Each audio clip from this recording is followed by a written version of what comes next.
ሰላም ክቡራት ተኸታተልቲ ሲኔማ ሰመረ ከመይ ጸኒሕኩም ኣብ ኩሉ ሸነኻትኩም ምቸት ክትህልው ናይ ወትሩ ትምኒትና እዩ ከምቲ ወትሩ ንዓኹም ንምዝናይን ሓበሬታ ንምትሕልላፍን እንጽዕሮ ሕጂ እውን ንዓኹም ይበቅዕ ዝበልናዮ ሓድሽ ዛዕባ ሒዝና ደበኺልናኩም ኣለና ቅድሚ ምጅማርና ግን ሓደራኹም ላይክ ሼር ሳብስክራይብ ብምግባር ከተተባብዑናን ሓድሹ ክበጽሐኩም ድማ ናይ መዘኻኸሪ ቃጭል ጭርከ ተብሉን እናተላበና ስንቅና ሞራልያ እሞ ምትብባዕኹም ኣይፈለየና እናበልና ንሕጂ እምበኣር ታሪክ ህይወት ሓደ ካብቶም ውርያት ስነ ጥበባውያን ሃገርና ዝኾነ ቴድሮስ ብርሃንን ስራሓቱን ዘላለ ትሕዝቶ ኢና ቀሪብናልኩም ዘለና ሰናይ ጻንሖ ኣብ ሲኔማ ሰመረ ቀጥዑሙ ዝነቀ ኮሜዲ ድራማ ዕላላት ዋዛታት ስፖርት ፊልምታ መንእሰይ ስነ ጥበበኛ ቴድሮስ ብርሃነ ኣብ ዓውዲ ምውሳ ካብ ግዜ ናብ ግዜ ብቕዓቱ እናመስከረ ዝርከብ ሞያዊ እዩ ኣብ ብርክት ዝበሉ ፊቸር ፊልምታት ናይ መድረኽ ድራማታት ተኸታታሊ ናይ ቴሌቪዥን ድራማታትን ሓጸርቲ ፊልምታትን ከም መሪሕ ጠባይ ኮይኑ ብምውሳእ ብቕዓቱ ዘመስከረን ብዙሓት ደገፍቲ ዘጥረየን እዩ ኣብ ኤሪ ቲቪ ኣብ ፈነወ ዘላ ማጨሎን ኣብ ዝተዛዘመት ተኸታታሊት ፊልም ንጣብ ዝኽሪ ዘመን ጽቡቕ ናይ ምውሳእ ብቕዓቱ ኣርእዩ እዩ እዚ ካብ ንእስነቱ ኣትሒዙ ዓብ ኣበርክቶ ክገብር ዝጸንሐን ዝገብር ዘሎን ስነ ጥበበኛ ካብ ግዜ ናብ ግዜ ስሙ ክባቢሉ ዓብ ከስካስ እዩ ዘርኢ ዘሎ ኣብ 1988 ኣብ ኣስመራ ተወሊዱ ዝዓበየ ቴድሮስ ብርሃነ ናይ መባእታ ደረጃ ትምህርቱ ኣብ ኣብያተ ትምህርቲ ሰንበልን ማይተመናይን ናይ ማእኸላይ ደረጃ ትምህርቱ ኣብ ዋርሳይ ከምኡ ድማ ናይ ካልኣይ ደረጃ ትምህርቱ ኣብ ቤት ትምህርቲ ካልኣይ ደረጃ ኢሳቅ ተወልደ መድህን ገዛ ኸኒሻ ተኸታቲሉ ቴድሮስ ቅድሚ ናብ ስነ ጥበብ ዓለም ምምርሑ ኣብ ሞያ ጽርበት ዕንፀይቲ ማለት ፈለኛሞ ኮይኑ እዩ ንሓያለ ዓመታት ሰሪሑ ምስተን ዝሰርሐን ክራር ክገጣጥም ዝጀመረ ኸኣ ገለ ፍሉይ ስምዒት ናይ ህርፋን ደራፋይ ምዃን ኣብ ኣእምርኡ ክመላለሶ ጀመረ ቴዲ ደራፋይ ንክኸውን ሕልምታት ጀመረ ኣብ ጉዕዞን ከሎ ድማ ብደገፍ ናይ ደገ ገዛውቱ ናብ ስነ ጥበብ ክጽምበር በሪ ተኸፍተሉ ቴዲ ድማ ኣይሓመቐን ከም ውጽኢቱ ኸኣ ብዝገበሮ ጻዕሪ ንሞያ ምውሳእ ህብ ምባል ፈለሞ ኣፋልማይ ስርሑ ምስ ከም በዓል ሄለን ሪያለ ጓር ሪያለ ተዋሳኢት ድሕሪ ምልላይ ስነ ጥበባውያን ክፈልጥ ጀመረ ኣብ ስራሕ ድማ ሓጋዝ ባይታ ረኸበ ፈለማ ድማ ኣብ ምርኢት ፌስቲቫል ሳዋ ኣብ 2008 ኣብ መበል 30 ዓመት ምምስራት ሃማማት እየ ከምኡውን መመረቕቲ 21 ዙር ንዝተወደበ ኣብ ሳዋ ጉዕዞ 30 ዓመት ሃውኪ ቼዝን ዝብላ ድራማታት ሰርሐ ከም ገጸ ባህሪ ነቲ ሃውኪ እትብል ገጸ ባህሪ ሒዙ ምስ ተዋስአ ዝያዳ ምስ ህዝቢ ኣላለየቶም ምስ ከም በዓል ፍጹም ተኽሉ ዘርእሰናይ ተስፋይ ዳንኤል ሜዙራ ዲኣር ስውጀይ ተላልዩ ኸኣ ናይ ስራሕ ባይታታት ክረግጽ ጀመረ ብድሕሪ እዚ ናይ መድረኽ ድራማታት ኣብ ሓጺር እዋን ኣብ ዝተፈላለየ ፊልምታት ክዋሳእ ዕድመ ቀረበሉ ዳርጋ ኣብ ዝበዝሐ ናይ መሪሕ ጠባይ እጃም ክረክብ እውን ክኢሉ ኣብ 2009 ኣብ ፊልምታት ማዕርግ ንጉስ ጫካ ወዲ ኸውታ ዘራጊቶን ስለምንታይን ካልኦት ፊልምታትን ክሰርሕ በቕዐ ናይ ዓድና ዓውደ ፊልም ብናይ ሓባር ጻዕሪ ምትሕግጋዝ እናተመላላእኻን ኣፍልጦኻ እናዕበኻን ዝስራሕ እዩ ከምኡ ብምዃኑ ንቴድሮስ ጽቡቕ ተመኩሮ ይኾይንዎ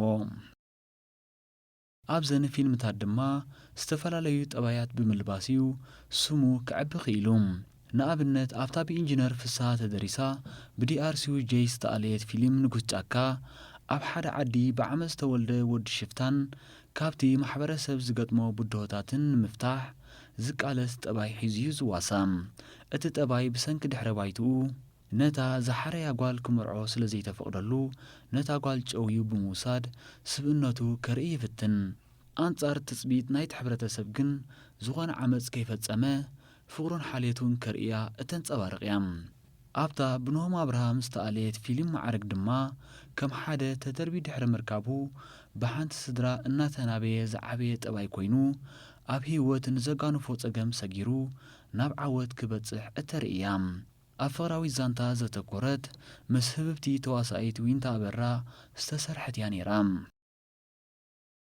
ኣብታ ብግርማይ ገብረልኡል ወድም ዘሎ ዝተኣለየት ፊልም ወዲ ኸውታ ድማ ብገንዘብ ሰሪዑ ኣብ ግርጭት ክልተ ሃብታማት ብምእታው ክፍኣትን ተንኰላትን ብምምሃዝ መጋበርያ ዝኸውን ጠባይ እተዘንቱ እያ።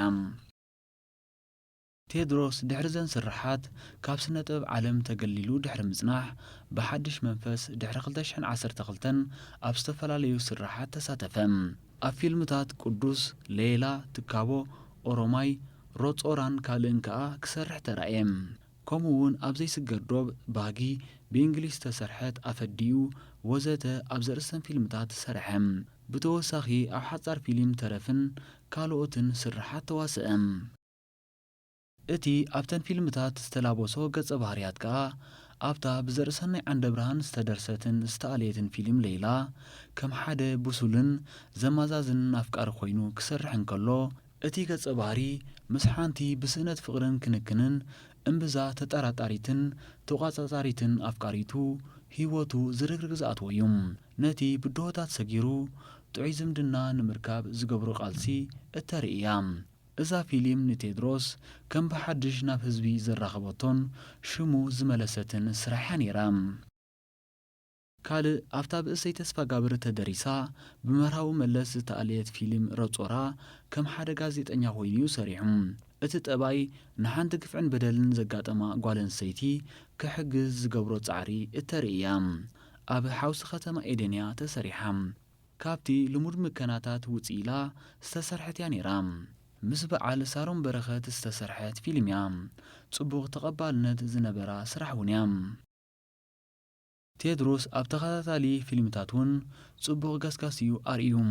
ፈለማ ኣብታ ወይ ሰብ ደቀይ እትብል ኮይና ብቢንያም ዮሴፍ ዝተደርሰት እያ ነይራ። ካብኡ ቀጺሉ ኣብ ተኸታታሊት ፊልም ንጣብ ዝኽሪ ዘመን ከም ተወልደ ኮይኑ ተዋስአ። ቴድሮስ ኣብ ኮሜድን ናይ መድረኽ ድራማን እውን ውሕዳት ዘይኮና ስራሓት ተዋሲኡ እዩ። ንኣብነት ምስ ሓጎሱ ዝኒኖ ኣብ ጎደና ምንባር ብዘርእሰናይ ዓንደ ብርሃን ተደሪሳ ብዲኣስ ውጀይ ኣብ ዝተኣለየት ህያብ ልደት እትብል ናይ መድረኽ ድራማ እውን ተዋሲኡ። ካልእ ብድሕሪኡ ምስ ጉጅለ ባህሊ ዋልታ ብምዃኑ እውን ምስ በዓል ታፍላ ውሕሉል ፍትሒ ዘርእስታ ሓንቲ ኮሜድያዊት ናይ መድረኽ ድራማ ሰርሐ። ኣብ ዝሓለፈ ዓመት ዝተዘርግሐት ናይ ዮናስ ምሕረት ኣብ እማይናስ ወዲ ሽቕ እውን ተዋሲኡ እዩ። ቴድሮስ ኣብ ብዙሕ ቪድዮ ክሊባት እውን ከም ሞዴል ኮይኑ ሰሪሑ እዩ።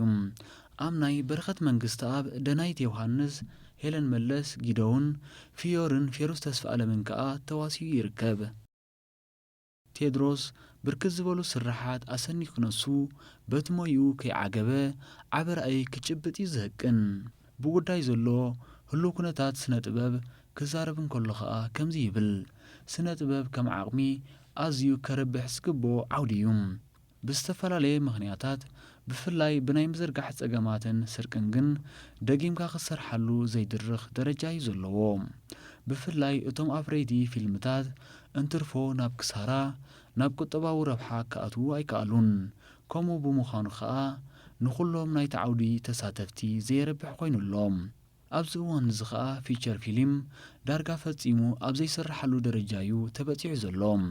በዛ ዓውዲ ረቢሖም እንተኾይኖም እቶም ወላ ሓንቲ ከየውፅኡ ብዘይሕጋዊ መንገዲ ኣብ ምዝርጋሕ ዝተዋፈሩ እዮም። ቴድሮስ ንዝተዋህቦ ገጸ ባህሪ ተላቢሱ ናቱ ፈጠራ ወሲኹ እዩ ዝሰርሖም። መብዛሕትኦም ዝላበሶም ወይ ዝወሃቦ ገጸ ባህሪ ለባም፣ መስተውዓሊ፣ ተፈቃሪ ወዘተ ሒዙ ወይ ይወሃቦ ማለት እዩ። ቴዲ ብፍሉይ ካብ ዘድንቖም ተዋሳእቲ ሳምሶም ተኪኤ፣ ኣማን ሓመድ ባድሻ፣ መረብ እስጢፋኖስን ካልኦትን እዮም። ዓውደ ስነ ጥበብ ብዝግባእ እንተተሰሪሕሉ ክብርን ዋጋን ዘለዎ ሞያ እዩ።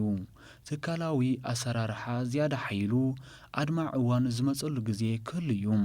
እቶም ዓቕምን ድሌትን ዘለዎም መንእሰያት ተስፋ ከይቆረጹ ነብሶም ከዳልዉ ኣብ ዝለዓለ ደረጃ በጺሖም ጎኑ ጎኑ ኣብ ትምህርትን ካልእን ዓቕምታቶም ክብከብሉ ሰናይ ትምኒት ቴድሮስ እዩ።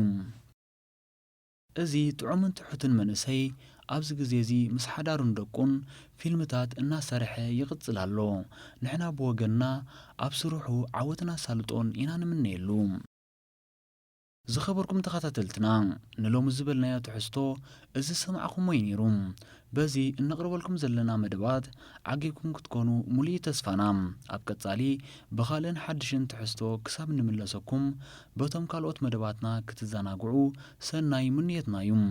ክቡራት ተኸታተልትና ከም ወትሩ ስታፊኹም ኣብ መደብና ዕዙዝ ስለ ዝኾነ ርእይቶ መእረምታን ነቐፌታን ኣብ ምሃብ ኣይትሕመቑ።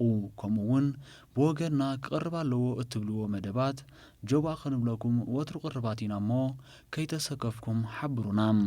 ኩሉ እቲ ዝቕጽል መደባትና ኣብ ሰዓት መታን ክበጽሓኩም ከኣ ሳብስክራይብ ብምግባር ነታ ናይ ደወል ምልክት ምጽቃጥን ሼርን ምባል እጃምኩም እሞ ኣይትረስዑ እናበልና ብምክትታልኩም ኣዚና ኢና ነመስግን። ኣብ ቀጻሊ ብኻልእ ዝተፈላለዩ መሃርና ዘናግዕን ትሕዝቶታት ክሳብ ንራኸብ ሰላም ጥዕናን ራህዋን ንኹልና ሰሰናዩ።